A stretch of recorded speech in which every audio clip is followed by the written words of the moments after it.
శారద చిన్న కోడలు భావన వంట చేయాలని కిచెన్లోకొచ్చింది. గ్యాస్ ఆన్ చేస్తూ ఉండగా పెద్ద కోడలు అనామిక కిచెన్లోకొచ్చింది. భావన, 1 నిమిషం ఆగు. అప్పుడే పొయ్యిని వెలిగించకు. 1 నిమిషం ఆగలా? ఎందుకక్క? ఏదైనా దుర్ముహూర్తం ఉందా ఏంటి? ఏ ముహూర్తం లేదులే చెల్లి. నేను వచ్చేంత వరకు గ్యాస్ వెలిగించుకో. ఇలా వెళ్ళి అలా వెంటనే వచ్చేస్తాను. నేను వచ్చేంత వరకు గ్యాస్ ముట్టించుకో. ఆ సిలిండర్ని తీసి బయటపెట్టు అని చెప్పి అనామిక వెళ్ళిపోయింది. భావన అయోమయంగా చూస్తూ ఈరోజు మా అనామికకి ఏమైంది అనుకొని సిలిండర్ను తీసి పక్కకు పెట్టింది. అనామిక పూజ ప్లేట్తో అక్కడికొచ్చింది. అందులో గంధం, పసుపు, కుంకుమ, హారతి బిళ్ళలు, దీపాలు, కొబ్బరికాయ, గంట, అగరవత్తులు ఉన్నాయి. భావనకేమీ అర్థం కాలేదు. భావన, నువ్వు వెళ్ళి మన వాళ్ళని పిలుచుకురా. అక్క, నువ్వేం చేస్తున్నావు నాకేమీ అర్థం అవ్వట్లేదు. చెల్లి, నేను చెప్పింది చెయ్యి, అప్పుడు అర్థమవుతుంది. భావన ఏమీ మాట్లాడకుండా కిచెన్లో నుంచి హాల్లోకొచ్చింది. టీవీ చూస్తున్న అత్తమామలకు, పెరట్లో మాట్లాడుకుంటున్న అన్నదమ్ములు రమేష్, వినోద్లకు చెప్పింది. తన గదిలో కూర్చొని చదువుకుంటున్న ఆడపడుచు మాలతికి చెప్పింది. వస్తున్నానొదినా, నువ్వు పద అని మాలతి అనింది. ఇక అందరూ కిచెన్లోకొచ్చారు. అనామిక గ్యాస్ సిలిండర్కి గంధం రాసి పసుపు కుంకుమతో బొట్లు పెట్టింది. దీపం కూడా పెట్టింది. అగరవత్తులు వెలిగించింది. అందరూ అయోమయంగా చూస్తూ ఉంటారు. అక్క, కొత్త పద్ధతి ఏంటి? ఏం చేస్తున్నావు పెద్ద కోళ్ళ? అత్తయ్య, ఈ సిలిండర్ వల్లే మనకి టీ, కాఫీ, దోశలు, అన్నం, కూర అన్నీ వస్తాయి. ఇప్పుడు మనకి ఈ సిలిండర్ దేవుళ్ళలాంటిది. అందుకే పూజ చేస్తున్నాను. మీరందరూ కూడా దండం పెట్టుకోండి అని చెప్పగానే అందరూ చేతులు జోడించారు. ఓ గ్యాస్ దేవుడా, మా మీద కరుణ చూపించు. తొందరగా అయిపోవాలని చూడకుండా, ఏ సమస్య రానియకుండా మమ్మల్ని దీవిస్తూ ఉండు అని ప్రార్థించి అందరినీ చూసింది. అందరూ ప్రార్థించారు. ఆ తర్వాత అనామిక కొబ్బరికాయని కొట్టింది, హారతిచ్చింది. అందరూ తీసుకున్నారు. ఇప్పుడు వెళ్ళి ఎవరి పనులు వాళ్ళు చేసుకోండి, వెళ్ళండి అని చెప్పగానే అనామిక చేసిన పని నచ్చకపోవటంతో తిట్టుకుంటూ కిచెన్లో నుంచి వెళ్ళిపోతారు. అలా సమయం గడుస్తూ ఉంటుంది. అనామిక, భావన వంట చేస్తూ ఉండగా గ్యాస్ అయిపోయింది. అనామిక, భావన ఒకరి ముఖం ఒకరు చూసుకున్నారు. ఆను ఆఫ్ చేసి చూశారు. గ్యాస్ రాలేదు. సిలిండర్ అయిపోయిందని వాళ్లకు అర్థమైంది. ఇద్దరూ మాట్లాడుకుంటూ ఉండగా అత్తగారు శారద అక్కడికి వచ్చింది. కోడల్లో ఏం జరిగింది? అంత సీరియస్గా మాట్లాడుకుంటున్నారు? గ్యాస్ అయిపోయింది అత్తయ్య. అన్నం సగమే ఉడికింది, కూర కూడా సగమే అయింది. ఇప్పుడు ఏం చేయాలో ఏమిటో ఏం అర్థం అవ్వట్లేదు. ఇంకో సిలిండర్ బుక్ చేయమని మొన్న చెప్పానుగా చిన్నకోళ్ళ, బుక్ చేయలేదా? బుక్ చేయాలని ఫోన్ చేశాను అత్తయ్య. కానీ ఇప్పుడు గ్యాస్ సంక్షోభం ఉందని 10 రోజుల్లో గాని 15 రోజుల్లో గాని రావచ్చని చెప్పారు. యుద్ధం తీవ్రత పెరిగితే మరిన్ని రోజులు పట్టొచ్చని కూడా చెప్పారు అత్తయ్య. మరి నాకు ఆ మాట చెప్పాలిగా చిన్నకోళ్ళ. ఇప్పుడు సడన్గా గ్యాస్ అయిపోయింది. అన్నం సగం ఉడికింది, కూర సగమే ఉడికింది. ఇప్పుడు ఏం చేయలేని మరి మీరిద్దరు మాట్లాడుకుంటున్నారు. సర్లత్తయ్య, ఇప్పుడు మీకు మన సమస్య ఏమిటో తెలిసింది కదా. ఇక ఆలస్యం చేయకుండా పరిష్కారం ఏమిటో చెప్పండి. పరిష్కారం ఒకటే కోడల్లో. ఊర్లో మనకు తెలిసిన వాళ్ళు చాలా మంది ఉన్నారు. దాదాపుగా అందరి దగ్గర డబల్ సిలిండర్ బండి ఉంది. ఇల్లు అడిగితే ఒకరు కాకపోయినా ఒకరైనా ఎత్తారు. ఇల్లు అడిగి తీసుకొచ్చి వంట పని పూర్తి చేయండి. అత్తయ్య, నేను కొత్త. ఈ ఊళ్ళో నాకెవరూ సరిగ్గా తెలీదు. అనామిక అక్క నాకంటే ముందు వచ్చిన కోడలు కాబట్టి ఊర్లో దాదాపుగా అందరూ తెలిసిన వాళ్లే ఉంటారు. అనామిక అక్క వెళ్తేనే బాగుంటుంది. సర్లత్తయ్య, నేను గ్యాస్ కోసం ఊర్లోకి వెళ్ళొస్తాను అని అనామిక ఇంటి నుంచి బయలుదేరి బాగా తెలిసిన లావణ్య ఇంటికొచ్చి గ్యాస్ గురించి అడిగింది. లావణ్య నో అని చెప్పింది. నిరాశగా లావణ్య ఇంటి నుంచి బయలుదేరి కమల ఇంటికొచ్చింది. గ్యాస్ సిలిండర్ గురించి కమలతో మాట్లాడింది. కమల కూడా లేదని చెప్పింది. అనామిక అలా దాదాపుగా తనకు తెలిసిన వాళ్ళందరి దగ్గరికి వెళ్ళి అడిగింది. ఎవ్వరి దగ్గర గ్యాస్ దొరకలేదు.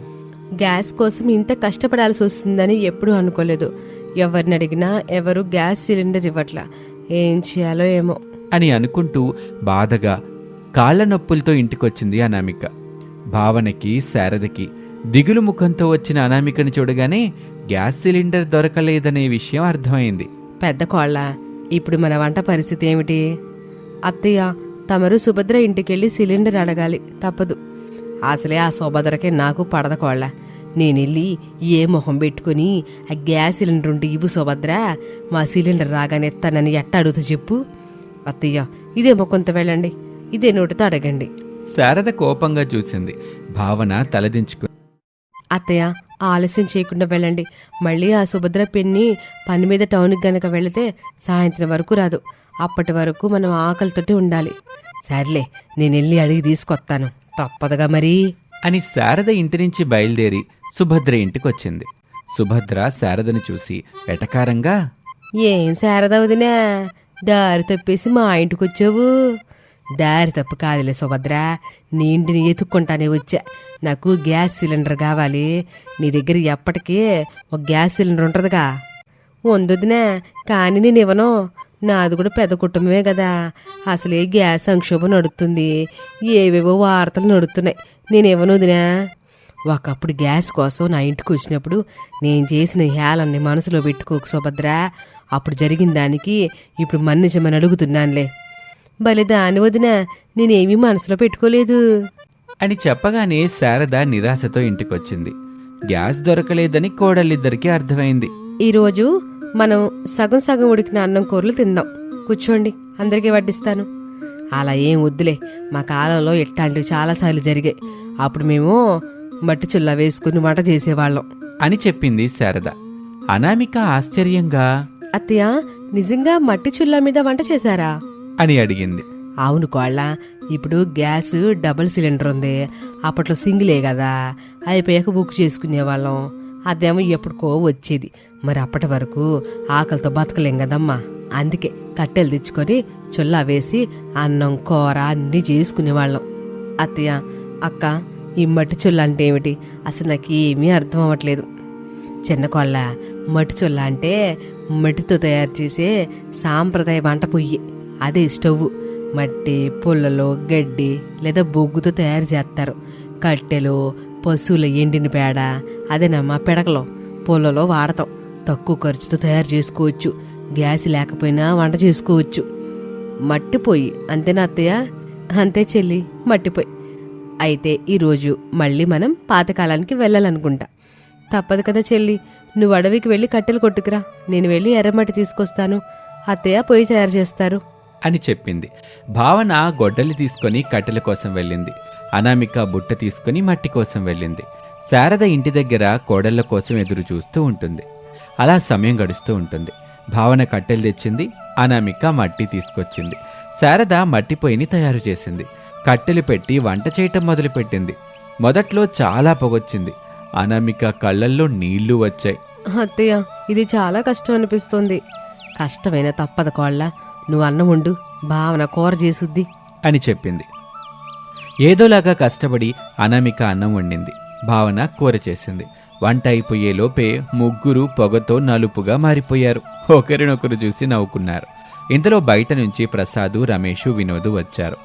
అత్తాకోడళ్ళు మట్టి పొయ్యి దగ్గర కూర్చుని వంటలు చేయటం చూశారు. నల్లగా మారిపోయిన అత్తాకోడళ్ళని చూసి నవ్వుకున్నారు.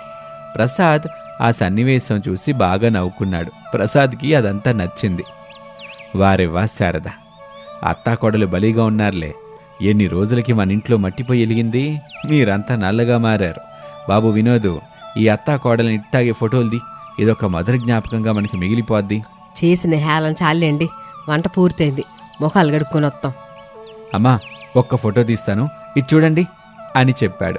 నల్లని ముఖాలతో మట్టిపోయి దగ్గర ఉన్న అత్తాకోడళ్ళు వినోద్ వైపు చూశారు. సెల్ ఫోన్లో ఫోటో తీశాడు వినోద్. ఇక వంటయ్యాక ముగ్గురు కలిసి పెరట్లోకి వచ్చి ముఖాలు గడుక్కున్నారు. అత్తయ్య, ఈరోజు మా ఇద్దరికి ఒక పాఠం తెలిసింది. సౌకర్యాలు ఉన్నప్పుడు వాటి విలువ తెలీదు, ఇబ్బంది వచ్చినప్పుడు మాత్రమే తెలుస్తుంది. అత్తయ్య, మీ కాలంలో మీరెంత కష్టపడి ఇంటిని చూసుకున్నారో మాకు ఇప్పుడు అర్థమైంది. శారద కోడలని ప్రేమగా చూసింది. ఆ రోజు నుంచి అనామిక, భావన ప్రతి నెల గ్యాస్ ముందే బుక్ చేసుకునేవాళ్ళు. అలా ఆ ఇంట్లో గ్యాస్ కష్టాలు కూడా చివరికి ఒక మధురమైన జ్ఞాపకంగా మారిపోయాయి.